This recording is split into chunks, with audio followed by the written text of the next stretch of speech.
نحمده ونصلي على رسوله الکریم۔ پچھلے ہفتے بات آ چکی کہ تکبیر تحریمہ کے بعد سب سے پہلا ذکر وہ ثنا پڑھنا ہے، اللہ تبارک و تعالیٰ کی تعریف کرنا ہے۔ آپ صلی اللہ علیہ وسلم اہتمام سے یہ دعا پڑھا کرتے تھے، اور حضرت عمر رضی اللہ عنہ کبھی کبھی لوگوں کو سکھانے کے لیے، تعلیم کے لیے اس دعا کو، جسے ہم ثنا کہتے ہیں، بلند آواز سے پڑھ دیا کرتے تھے۔ صرف لوگوں کو سکھانے کی غرض سے، لوگوں کو تعلیم دینے کی غرض سے حضرت عمر رضی اللہ عنہ اپنے زمانے خلافت کے اندر ثنا زور سے پڑھا کرتے تھے، تاکہ لوگوں کو یہ پتہ چلے کہ اس موقع پر یہ دعا پڑھی جاتی ہے، ثنا پڑھی جاتی ہے، اللہ کی تعریف کی جاتی ہے۔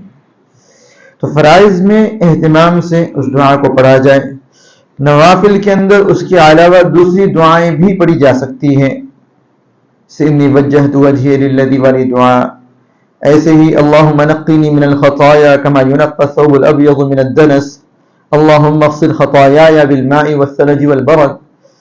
تو نوافل کے اندر اور بھی دعائیں پڑھی جا سکتی ہیں۔ تو ثنا پڑھنے کے بعد سب سے پہلا ذکر جو ہے وہ امام اور منفرد کے لیے یہ ہے کہ وہ تعوذ اور تسمیہ پڑھے، یعنی اعوذ باللہ اور بسم اللہ پڑھے۔ اعوذ باللہ اور بسم اللہ دونوں سرن پڑھنا، یعنی آہستہ سے پڑھنا سنت ہے۔ اعوذ باللہ اور بسم اللہ دونوں سرن پڑھنا سنت ہے۔ سنن سعید بن منصور کے اندر یہ روایت موجود ہے کہ صحابہ رضی اللہ عنہم تعوذ یعنی اعوذ باللہ آہستہ پڑھا کرتے تھے، اور آپ صلی اللہ علیہ وسلم سے بھی تعوذ و تسمیہ کا آہستہ پڑھنا متواتراً لگاتار مسلسل ثابت ہے۔ حضرت انس رضی اللہ عنہ کی روایت ہے جو بخاری اور مسلم دونوں کے اندر ہے کہ ان النبی صلی اللہ علیہ وسلم و ابا بکر و عمر رضی اللہ عنہما كانوا يفتتحون الصلاة بالحمد لله رب العالمین، کہ رسول کریم صلی اللہ علیہ وسلم بھی، حضرت ابو بکر بھی، حضرت عمر رضی اللہ عنہم بھی، یہ سارے کے سارے نماز میں قیام جو شروع کرتے تھے وہ الحمدللہ کے ذریعے شروع کیا کرتے تھے۔ یہ اس بات کی واضح دلیل ہے، بلکہ مسلم کی روایت کے اندر یہ الفاظ کا اضافہ کہ ولا یذکرون بسم اللہ الرحمن الرحیم، کہ بسم اللہ الرحمن الرحیم یہ نہیں پڑھا کرتے بلند آواز سے، جہرن نہیں پڑھا کرتے۔ تو اس بات کی صریح علامت ہے کہ یہ دونوں چیزیں یعنی تعوذ اور تسمیہ جو ہے وہ آہستہ پڑھنا چاہیے۔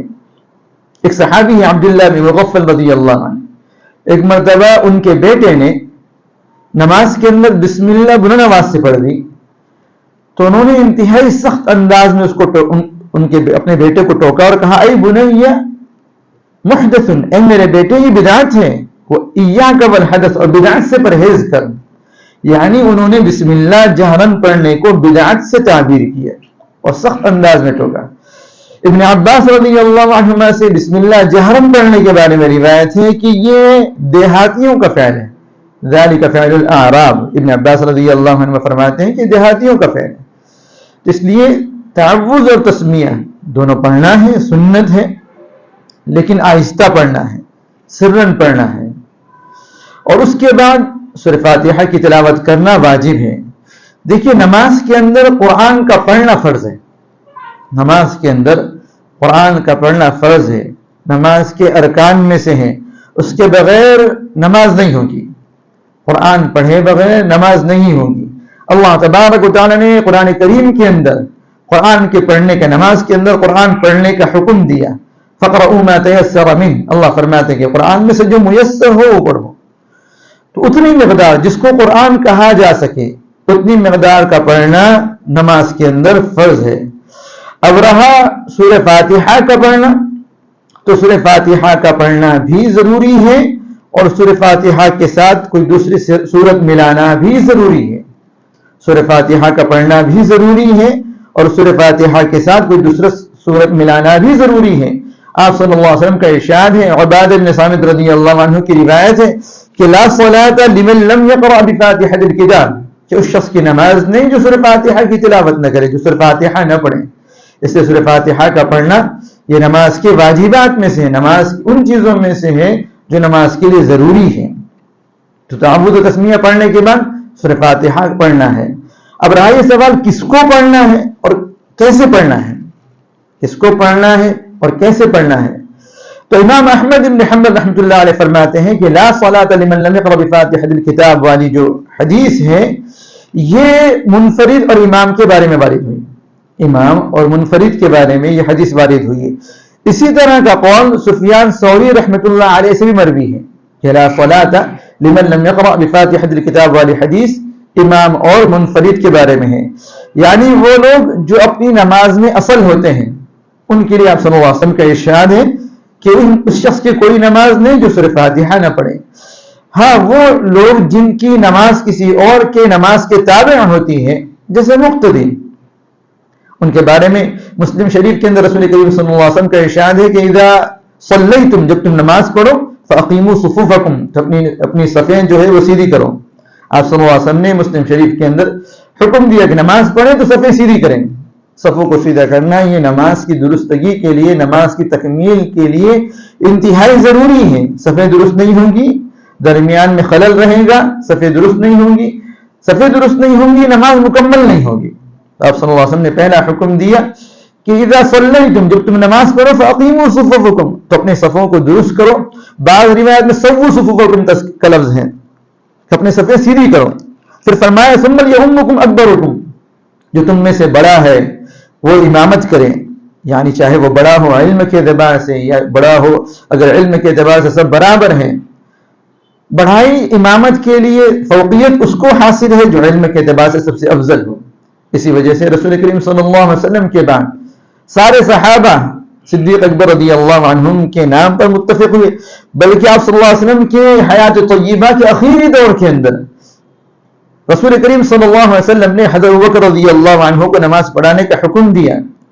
حضرت عائشہ رضی اللہ عنہا نے عذر بھی کیا کہ وہ رقیق القلب ہے، نرم دل ہے، وہ اس بات کو برداشت نہیں کر سکیں گے کہ آپ کی جگہ کھڑے ہو جائیں. آپ صلی اللہ علیہ وسلم نے سختی کے ساتھ حکم دیا اور یہ کہا کہ اللہ بھی اور لوگ بھی سوائے ابو بکر کے کسی اور پر راضی نہیں ہونے والے، نہ اللہ راضی ہونے والے نہ لوگ. ابو بکر کی شخصیت ایسی ہے کہ اللہ بھی ان پر راضی ہے، لوگ بھی ان پر راضی ہے. تو آپ صلی اللہ علیہ وسلم نے دوسرا حکم دیا کہ تم میں سے بڑا اور علم کے اعتبار سے بڑا شخص جو ہے وہ نماز پڑھائے. پھر فرمایا اذا کبر فکبروا، جب امام تکبیر کہے تو تم تکبیر کہو. پھر اگلا حکم دیا اذا قرأ فانصتوا، جب امام قرات کرے تو تم خاموش رہو، امام قرات کرے تو تم خاموش رہو. اس طرح کی بات اللہ تبارک و تعالی نے قرآن کریم کے اندر بھی بیان فرمائی. اللہ فرماتے ہیں اذا قرئ القرآن فاستمعوا له وانصتوا لعلكم ترحمون، جب قرات کی جائے، جب قرآن پڑھا جائے، اذا قرئ القرآن، جب قرآن کی تلاوت کی جائے تو غور سے سنو، فاستمعوا اور انصتوا، خاموش رہو. اللہ تبارک و تعالی نے اس آیت میں دو چیزوں کا حکم دیا.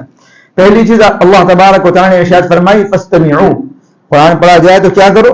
غور سے سنو. استماع کے لیے یعنی غور سے سننے کے لیے سکون لازم ہے. استماع کے لیے یعنی غور سے سننے کے لیے خود کا خاموش رہنا لازم ہے. انسان کسی اور کی بات غور سے تبھی سن سکتا ہے جب وہ خود خاموش ہو. اگر خود ہی خاموش نہ ہو تو کسی اور کی بات غور سے کیسے سنے گا؟ تو اللہ نے پہلا حکم دیا کہ غور سے سنو، جس کے لیے سکون لازم تھا، لیکن اس کے باوجود اللہ تبارک و تعالی نے انصتوا کا حکم دیا کہ خاموش رہو، الگ سے خاموش رہنے کا حکم بھی دیا.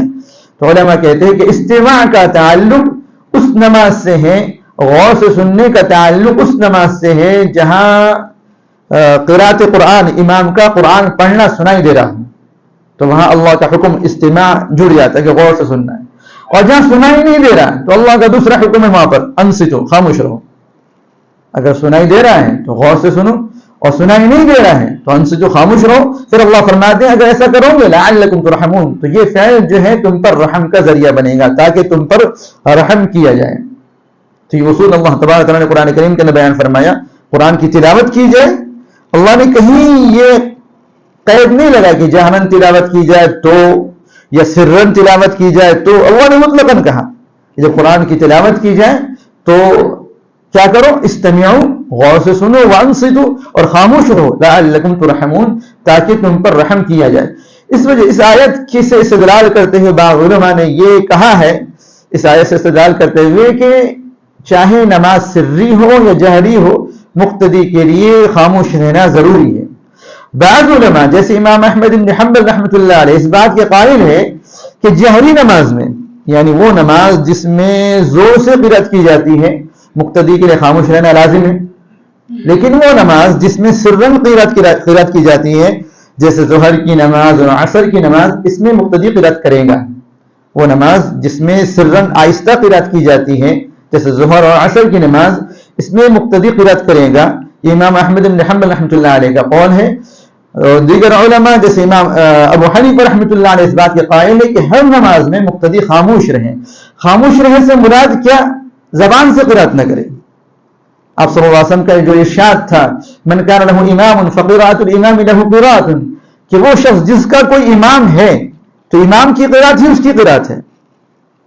آپ صلی اللہ علیہ وسلم کا ارشاد ہے کہ جس کا کوئی امام ہے، یعنی جو کسی امام کے پیچھے نماز پڑھ رہا ہے، تو امام کا پڑھنا ہی اس کا پڑھنا ہے۔ اب مقتدی کا پڑھنا کیا؟ آپ صلی اللہ علیہ وسلم نے فرمایا نا کہ اس شخص کی نماز نہیں جو صرف فاتحہ نہیں پڑھی، تو مقتدی کیسے پڑھے گا؟ ایک مرتبہ حضرت ابو ہریرہ رضی اللہ عنہ نے یہ حدیث بیان فرمائی، تو اس شخص سے سوال کیا کہ ہم امام کے پیچھے ہوتے ہیں، انا نکون وراء الامام، ہم کیا کریں؟ ہم امام کے پیچھے ہوتے تو کیا کریں؟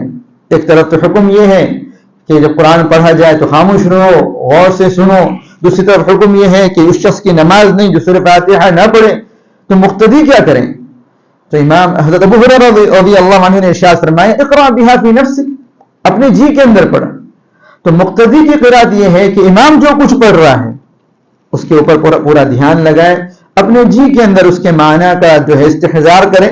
مثلا امام نے کہا الحمدللہ رب العالمین، تمام تعریف اللہ کے لیے جو سارے جہانوں کا رب ہے، تو مقتدی کے ذہن میں جو ہے یہ تعریف والے الفاظ جو ہیں ہونے چاہیے، مقتدی کے ذہن و دماغ کے اندر ہونا چاہیے کہ ساری تعریف اللہ کے لیے۔ امام کیا ہے؟ الرحمن الرحیم، یہ چیز مقتدی کے ذہن و دماغ کے اندر ہونا چاہیے، اس بات کا استحضار ہونا چاہیے کہ اللہ تبارک تعالیٰ کی ذات بڑی رحم والی، انتہائی بڑا مہربان، انتہائی رحم والی ذات ہے۔ امام کہتا ہے مالک یوم الدین، تو مقتدی کے ذہن کے لیے اس بات کا تصور ہونا چاہیے کہ بدلے کے دن کا مالک اللہ تبارک و تعالیٰ ہے۔ تو جو امام پڑھتا جا رہا وہ چیزیں جو ہے مقتدی جو ہے اس پر اپنا دماغ، اس پر ذہن لگائے، یہی مقتدی کی قرأت ہے۔ مقتدی کی قرأت یہی ہے۔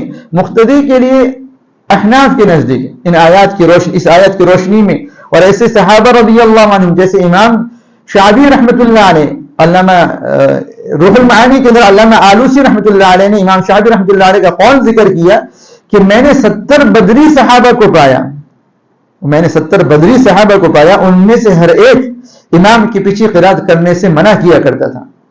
ابن مسعود رضی اللہ عنہ کا ارشاد تو بڑا سخت ہے اس سلسلے میں، وہ فرماتے ہیں کہ جو شخص امام کے پیچھے قرأت کرے سے مراد زبان سے بولے، امام قرأت کر رہا ہے اپنی، یہ اس کے پیچھے شروع ہے، یہ چیز تو امام کے شک شبے میں ڈالنے کا ذریعہ بن جاتی ہے، امام کو شک میں ڈالنے کا ذریعہ بن جاتی ہے۔ تو ابن مسعود رضی اللہ عنہ نے ارشاد فرمایا کہ جو شخص امام کے پیچھے قرأت کرتا ہے اس کا منہ مٹی سے بھر دینا چاہیے، اس کا منہ مٹی سے بھر دینا چاہیے کہ امام کے لیے تشویش میں پڑھنے کا یہ ذریعہ بن رہا ہے۔ مقتدی کی قرأت یہی ہے، مقتدی کے لیے پڑھنا منع نہیں ہے، پڑھنا ہے، لیکن پڑھنا کیا؟ مقتدی کا پڑھنا کیا ہے؟ مقتدی کا پڑھنا امام کے پڑھنے کو سوچنا ہے۔